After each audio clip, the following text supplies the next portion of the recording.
What's good, y'all? Welcome to an episode of Buzz Boys. And today, something major kind of happened. Miles Bridges spoke to the media in his kind of, I guess you call it a reintroductory press conference. Um, Speaking to the media for the first time since everything has happened. Him and Mitch Kupchak were up there talking for about 20 minutes earlier today. So I just want to talk about that just because it is kind of something major, and we all kind of want to hear the thoughts from Miles, from Mitch, why the team decided to bring him back, and all of that. So I'm gonna get into that um, because it's interesting stuff, something that I wanted to hear. So yeah, if you haven't watched it, feel free to go watch it. It's on the Hornets YouTube channel, but I'm gonna dive into that right now. Um, it started out basically, just talking about Miles as a person, stuff like that, and then it kind of went more into like the basketball stuff. So I'm gonna save that for a little bit later. I'm gonna try to speed past what they talked about and then get to the basketball stuff. So it started out. Mitch was basically talking about how the NBA investigated. The Hornets didn't know what the NBA would do. They didn't know how severe the suspension was going to be. Um, the NBA had an investigation. The Hornets helped them with that, and obviously it played out in legal wise in California and all that. So that was step one, and for the Hornets, a lot of it was just a waiting game, having to wait and see what would happen. Um, then the NBA did their investigation, had to wait and see what would happen, and at the end of the season, that's when they basically kind of had announced that 30-game suspension. They're gonna give Miles 20 games served because he did miss all of last year. So he will start this year on a 10-game suspension. He will miss the first 10 games. So just getting into that, um, Mitch Kupchak said that Miles showed remorse and took accountability for what happened. And Miles did talk about that as well, showing remorse, being, taking accountability, owning up to everything that happened. Um, and Miles apologized and talked about, you know, feeling embarrassed. He was sorry for embarrassing the team, embarrassing the league, all of that, just attracting attention for the wrong reasons. Talked about, going to therapy, becoming a better person, and all of that. And said the main focus of his therapy was just on patience, and just becoming a better person all around. And he said he's going to continue to go. So, those are a few things that he talked about. And he said not playing was tough, not playing for a year was tough, but it did give him time to focus on himself and becoming a better person. He used the term becoming a better person a whole lot. So you're going to hear that a lot if you go watch the 20-minute video. Talks about that, talks about therapy. He refers to that for a lot of the answers. It's typical PR stuff. They took, don't say this, don't say that, don't say the wrong thing. So he used that answer a lot. Um, Talked about how he proved that he truly does deserve the second chance. That was a question I was asked. And he answered, just volunteering in the community, being more involved in the community, just gaining back the trust of everybody. And he said, he just wants to do more community service, not because he has to, like a part of his court thing. Like he's done, he's good.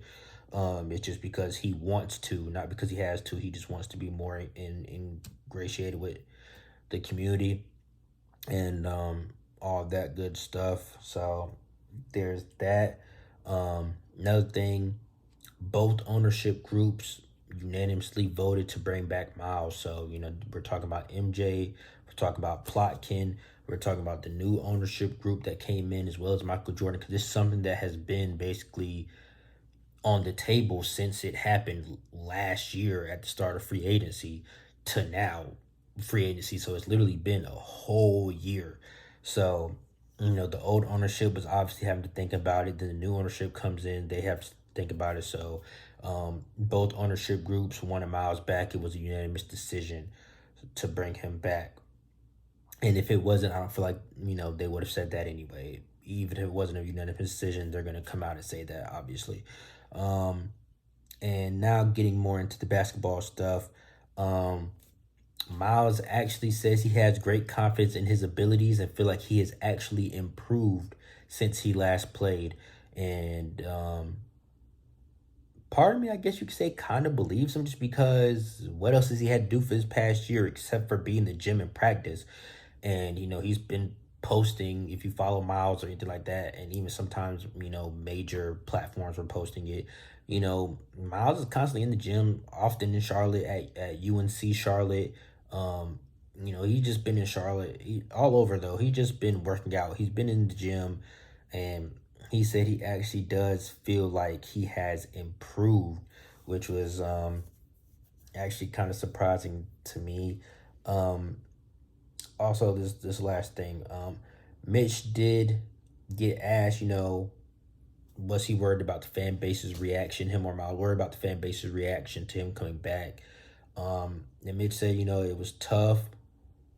Obviously, everybody won't like it, um, but the legal process, did get taken care of, and Miles basically talked about just wanting to prove who he really is and that he's not that person who he was at that moment.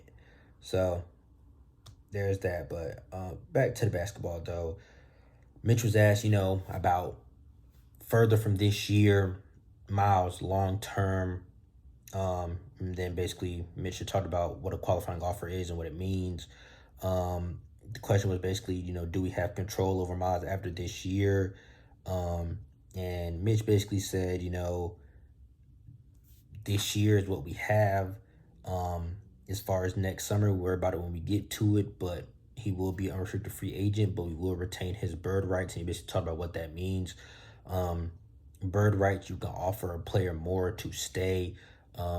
It's kind of where this is just an example, but like if you re-sign with the team, you can sign a max contract of 250 million versus if you sign with another team, you can only sign for 200 million. Like the bird rights, you can offer them more money. It's an incentive to stay with that team that drafted you. That's really what the bird rights really means. And from a basketball standpoint, Mitch was very happy to get him back because Miles was coming off the best year ever, his best year of his career. And they're very happy to get him back into the basketball fold. That was something that was definitely talked about. And a question that I'm glad was asked, and I will say this now, Mitch, honestly, I did not like his answer. I found it hypocritical. Um, Mitch Kupchak was asked about wanting more leadership and what were the steps being taken to achieve that, because Mitch said in the pre-draft process that he wants more leadership on this team and he wanted to acquire that through free agency. So props to that reporter for asking that question. I couldn't hear who asked it half the time. I couldn't even really hear the questions, just the answers. But I heard that what steps were being taken about the leadership. And this is Mitch's answer right here. Mitch basically said the leadership starts with him, but then trickles down to Steve Clifford, and then the vets. Miles isn't a vet, and he said obviously he's gonna have to earn the respect and stuff of his teammates like that, stuff like that. He has to earn his the leadership back. But he said Gordon, Terry, and Melo now as a 4-year player are the vets on this team, and that they look to make the leadership stronger in the locker room, but overall are happy with what they have. Now, to me, that's completely opposite of what you said just a few weeks ago before free agency started. This sounds like to me you ain't do shit in free agency and now you walking it back like, oh yeah, I mean, we're happy with what we have. Your goal was to get leaders and you didn't get anybody at all. So what the fuck? I didn't like that answer at all. It's very hypocritical of what you just said a few weeks ago. Because now all of a sudden you're happy with the leadership of Gordon and Terry as the veterans. You're happy with that. Gordon is a middle-aged white man. I don't think this locker room is really listening to him or cares about what he has to say. I just don't. That's just my personal opinion. Terry Rozier, I feel like he's still too young to be really trying to like I feel like he fit in. He one of the guys. I feel like motherfuckers ain't necessarily. Now, I don't want to say listen to what he has to say, but I don't feel like he's an authoritative figure for this young team. Um, and Mitch Kupchak knew that because he spoke about it a few weeks ago. Not all of a sudden, the veterans in the locker room are good enough from a leadership perspective. Hey, whatever. Shit is what it is. Um, I don't know. Free agency isn't over. Stuff can still happen between now and the season. Obviously, we need to bring back PJ and address the backup point guard situation, and maybe that could be from a vet. Trades can still be done. The off season isn't over, but I just did not like that answer from Mitch because it was hypocritical to what he said a few weeks ago. But I will say this: Miles basically talked about how he feels like the team has gotten better since he last played. Um, he said he watched the Hornets a whole lot this past season, and that even though the record got worse, he felt like the defense got a lot better, and that was something where in his Hornets tenure, the defense has kind of been their main Achilles heel, which is true. The Hornets, the last year that Miles played, the Hornets were the best team offensively in the NBA, damn near 120 points a game. We couldn't play defense for shit. We were like almost dead last in defense, so he said the team has definitely improved defensively, and he feels like healthy, it can be a playoff team. And I feel that way as well. I feel like if this Hornets team can stay healthy, we're going to make the playoffs. We just have to be healthy. That's the main thing when we get talking about the Hornets. Health from Melo, from Gordon, from Terry. Can the guys stay healthy? That's what this is about. Um, but he also talked about, he wants to be in Charlotte. This is where he became a man. This is the team that drafted him and gave him a chance. This is the team that gave him a second chance, and he said he would love to be here. So, me personally, regardless of what the media says, I think Miles does want to be in Charlotte long term, the same way LaMelo does. And we'll just wait to see what happens in a year. At the end of the day, a year is a while from now, and depending on the type of season he has, anything is possible. Um, they asked him about his relationship with Steve Clifford, if he had talked to him yet, because the last time Miles played, Borrego was the coach. So this is gonna be his first year playing for Cliff. He said him and Cliff have been talking, building chemistry, building their relationship, and that he can't wait to play for him because he feels like he's a great coach. He's been in the NBA for a long time, which he has. And I think that Miles can be a Steve Clifford guy. Miles is a two-way player. He cares about defense. He plays with a lot of heart and a lot of energy. And I think that's a type of player that Steve Clifford would like a lot. Um, and last but not least, Miles, basically talk about what he's been doing for the past year, staying in the gym. And he basically talked about how he can come in this season, help, and what he can learn. And he's basically talking about, just coming in, having to learn his teammates' tendencies, because not everybody that's on the roster now was somebody who was on the roster when he last was here. So, he's talking about having to learn teammates' new tendencies, learning, where they like the ball, what they like.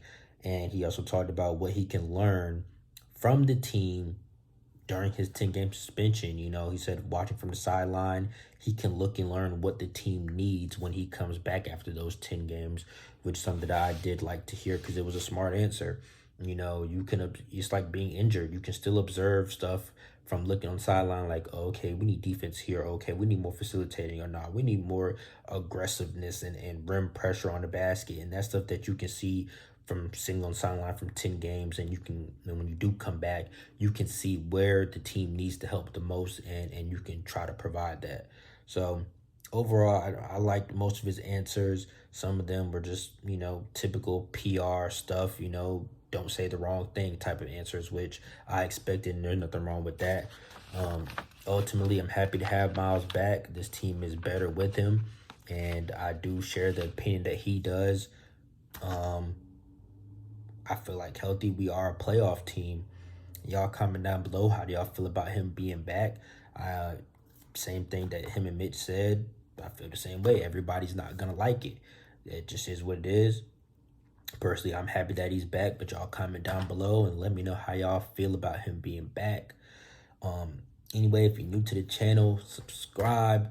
the subscribers steady going up. We're like 650 something. So I appreciate you guys, because now we're on the road to 700, on the road to 1,000 subscribers. Page growing at a rapid pace, and I love y'all and appreciate y'all for it. Dang, there's something else I want to say. It's gonna slip my mind. Oh man, I'm finna knock out a whole bunch of videos these next few days. You know, it's the off season.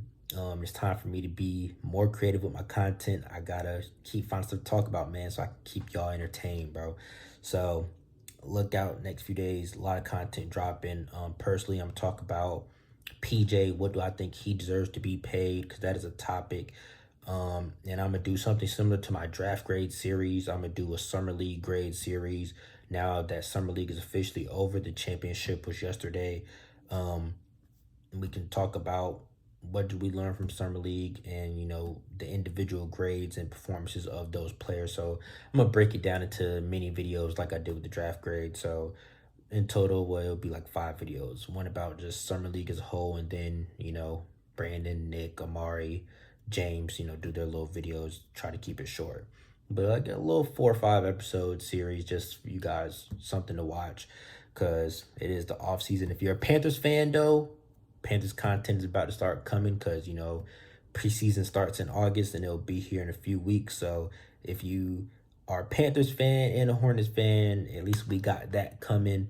But anyways, I'll catch you guys on the next one. Peace.